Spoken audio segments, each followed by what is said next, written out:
A 59-year-old former French police officer has unmasked himself as a notorious serial killer in a suicide note written just before he overdosed on pills Wednesday, according to local media reports. Le Parisien reports that the man, identified only as François V., had been called for questioning in connection with the case of the killer dubbed Grele, for his pockmarked face.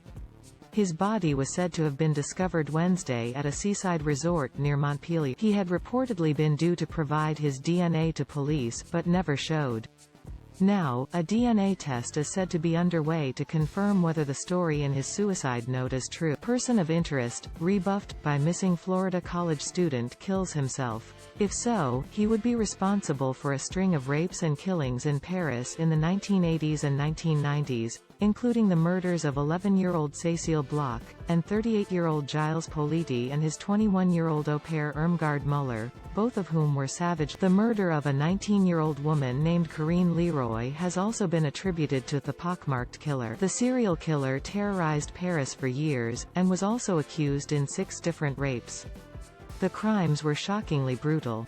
Bloch was snatched up as she left her apartment building for school in May 1986. She was later found dead in a basement of the building, half naked and covered by an old carpet.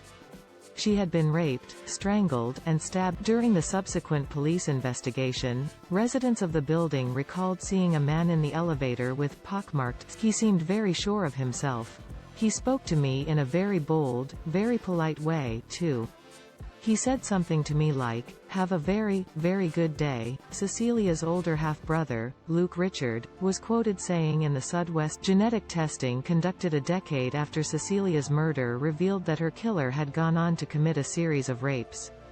In 3 separate attacks on a 26-year-old German woman, a 14-year-old girl, and an 11-year-old girl, he had identified himself as a policeman, a clue which investigators at the time thought was just a ploy he used to gain control. But it seems the law enforcement detail is also what finally led investigators to François V. He reportedly wound up on police radar after they uncovered evidence that Grele was a member of the security forces who had been driving away. In his suicide note, according to sources cited by Le Parisien, the retired officer said he was not well in life at the time of the. Cecilia's parents, now deceased, lived out the rest of their lives with the uncertainty of who the pockmarked killer was that had tortured their. Her half-brother said he, too, was still haunted by the case years later. In a 2015 interview with Sud-West, he said, "I managed to live, but I have a great feeling of injustice." Read more at the Daily Beast.